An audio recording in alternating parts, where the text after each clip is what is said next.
harusnya menurut saya Kapolda, Kapolres itu yang turun tangan. Kalau kita gubernur, Mbok, kerja ke kantor dengan lapangan. Jangan tiap hari taruh di sini ada mic. Ini gubernur YouTuber atau gubernur Jawa Barat. Terlalu maju, jangan-jangan mau maju jadi calon presiden ini. Mohon maaf ini. Karena saya lihat masuk gorong-gorong, masuk sungai, takut saya hanyut gitu. Dan dia waktu gubernur Jawa Barat nggak jago-jago amat, dia bisa maaf jadi bupati Purwakarta biasa-biasa aja nih. Jangan terlalu lebay lah. Kang Deddy, kami mencurigai dia mau coba membranding bahwa dia sebagai tokoh yang paling anti premanisme, dia ingin Jabar lebih baik, tapi dijadikan barang contohnya ini Grip Jaya. Ini sampai ada mau rubah undang-undang ormas. Nah kami hanya heran saja, ada 30 sekian gubernur se-Indonesia. Kok Kang Deddy Mulyadi ini ke Grip Jaya ini kayaknya sinis gitu. Humas Grip Jaya, Radzman Arif Nasution kembali menyerang Gubernur Jawa Barat Kang Deddy Mulyadi.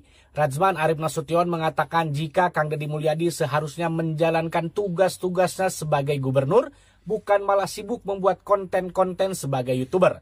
Tidak hanya itu, Radzman Arif Nasution juga mencurigai jika Kang Deddy Mulyadi ini akan mencalonkan diri sebagai presiden. Hal itu terlihat dari konten-konten pencitraan yang dibuat oleh Kang Deddy Mulyadi, di mana Kang Deddy Mulyadi masuk gorong-gorong, masuk got dan nyebur ke sungai. Hal itu diungkapkan oleh Radzman Arif Nasution di salah satu video yang diunggah oleh salah satu channel YouTube beberapa waktu yang lalu. Untuk selengkapnya mari kita simak sama-sama videonya. Kami kan sebenarnya kaget juga ya, karena beliau itu kan Bupati Purwakarta kan. Ya. Dan kemudian kan di situ juga ada ormas. Ya. Dan Grip ini juga sudah 14 tahun. Tapi begitu jadi gubernur, kok kayaknya langkah beliau ini ada yang kelihatannya mau mengambil satu contoh barang, bahwa setelah itu dia akan statement menggunakan media YouTube untuk mendapat perhatian publik. Kok kayaknya ada sedikit gangguan, kebetulan itu ada sebutan dengan kader Grip misalnya, yang seperti Depok tadi. Itu bukan kader Grip, sudah saya jelasin kan. Nah tapi beliau tidak tabayun. Tabayun itu nanya kayak, saya takut nanti Kang Deddy Mulyadi ini terlalu maju, jangan-jangan mau maju jadi calon presiden ini. Mohon maaf ini. Karena saya lihat masuk gorong-gorong, masuk sungai, takut saya hanyut gitu. Dan dia waktu gubernur Jawa Barat nggak jago-jago amat, dia bisa maaf jadi bupati Purwakarta biasa-biasa aja nih. Jangan terlalu lebay lah. Emang dia kader Gerindra kapan sih? Baru aja. Kami baru-baru ini spill. Kenapa? Karena kami melihat bahwa Kang Deddy Mulyadi ini sedikit over terkait dengan kok kayaknya ini orang agak sinis ya ke ormas dan mengarah-ngarah kepada ormas Grip. Mohon maaf, Kang Deddy Mulyadi ini menyampaikan statementnya itu sepertinya mengarah agak-agak sinis ke kami. Misalnya, beliau mengatakan bahwa bentuk Satgas. Satgas dibentuk alasan terganggu investor asing atau tidak ada investasi. Saya jawab dengan tegas di sini. Saya belum pernah dengar dari Presiden Jokowi, dari Presiden SBY, dari Presiden Megawati, bahkan Bapak Prabowo Subianto, yang mengatakan bahwa investor terganggu, tidak nyaman, tidak datang ke Indonesia gara-gara preman yang katanya dari ormas. Jadi sebenarnya ini apa sih maksud dari seorang Deddy Mulyadi? Jadi saya katakan Kang Deddy, kenapa kami kritik? Kalau Anda ingin memperbaiki Jawa Barat, perbaikilah itu tanpa harus Anda membangun satu opini publik bahwa seolah-olah Jabar itu terganggu gara-gara ormas. Dan Grip bagian dari pemenangan Deddy Mulyadi. Ini fakta. Saya pastikan ya, Bang Hercules sebagai tokoh pemuda, dia berbisnis, tidak ada bisnis satupun yang melanggar hukum. Tidak ada. Tidak ada yang namanya bisnis narkoba, perjudian, klub malam. Dia bisnis semuanya legal. Dan itulah yang ditanamkan kepada seluruh kader. Karena filosofi Grip Jaya adalah hidup mandiri. Anda jangan hidup dari organisasi, tapi hidupi organisasi. Ini filosofinya. Nah karena itu maka Kang Deddy Mulyadi kalau ingin membentuk Satgas dan atau apapun namanya dalam rangka meredam dengan kata dia tadi yang terbaru saya lihat informasinya, zero preman, zero kejahatan. Ini masyarakat-masyarakat yang tidak dapat pekerjaan ini kan banyak. Ada orang yang keluar penjara nggak ada kerjaan, ada orang di lapangan nggak ada kerjaan. Grip Jaya mengambil peran ini untuk membina mereka. Kang Deddy kan baru mau mulai. Nah maksud saya Kang Deddy, kami mencurigai dia mau coba membranding bahwa dia sebagai tokoh yang paling anti premanisme, dia ingin Jabar lebih baik, tapi dijadikan barang contohnya ini Grip Jaya. Ini sampai ada mau rubah undang-undang ormas. Saya kasih contoh ormas. Ormas NU ormas kan? Muhammadiyah ormas kan? Turunan dari ormas NU apa? Ada Banser. Kalau orang Natal siapa yang jaga? NU. Banser. Kami juga di lapangan banyak berbuat kemanusiaan. Nah, kami hanya heran saja, ada 30 sekian gubernur se-Indonesia. Kok Kang Deddy Mulyadi ini ke Grip Jaya ini kayaknya sinis gitu. Padahal dia tahu bahwa Bang Hercules itu adalah orang yang merah putih untuk Indonesia. Dan dia juga pasti tahu bahwa Bang Hercules itu adalah orang yang kenal dengan pemimpin bangsa hari ini. Kemudian Grip Jaya ini juga didirikan bagian dari mendukung pemerintahan. Nah, kalau kami sudah mendukung, menjaga harkat martabat dan mendukung pemerintahan Bapak Prabowo Subianto dan Mas Gibran Raka Buming Raka, artinya seluruh gubernur kita dukung, apalagi kader Gerindra. Jadi sebenarnya kami melihat ini ada upaya mengadu domba supaya kelihatan bahwa Grip Jaya berbenturan dengan pemerintah, Bang Hercules secara pribadi. Kalau kalian mau masuk menjadi orang dalam pemerintahan, mau mengambil hati pejabat penting negara ini, silakan, tapi jangan rusak kami. Harusnya menurut saya Kapolda, Kapolres, itu yang turun tangan. Kalau kita gubernur, Mbok, kerja ke kantor dengan lapangan. Jangan tiap hari taruh di sini ada mic. Ini gubernur YouTuber atau gubernur Jawa Barat. Kami tidak ada berkepentingan di sini. Kan sudah saya bilang tadi. Contoh Depok. Depok itu, Bung Hendarsam, TS itu, Tony Simanjuntak itu bukan kader Grip. Jadi yang membakar itu bukan Grip. TS itu dia melakukan kejahatan, baru dia mengajukan diri masuk anggota Grip. Dan kita tolak. Jadi tidak ada situ hubungan dengan Grip. Lalu kemudian kalau ada pemalak-pemalak di lapangan membuat investor tidak mau, mana datanya yang valid? Sampaikan ke kita. Kalau itu kader Grip, jangankan dibina, binasakan. Itu perintah ketua. Nah sobat semuanya, itu dia tadi pernyataan dari Humas Grip Jaya, Razman Arif Nasution. Razman Arif Nasution tadi menduga ataupun mencurigai jika Kang Deddy Mulyadi ini akan mencalonkan diri di Pilpres 2029 yang akan datang. Razman Nasution takut jika Kang Deddy Mulyadi terlalu maju ya. Hal itu didasari karena Kang Deddy Mulyadi sering sekali blusukan-blusukan, masuk gorong-gorong lah, masuk got, nyebar ke sungai lah. Padahal apa salahnya? Jadi cara kerja Kang Deddy Mulyadi berbeda dengan pemimpin-pemimpin daerah yang lainnya.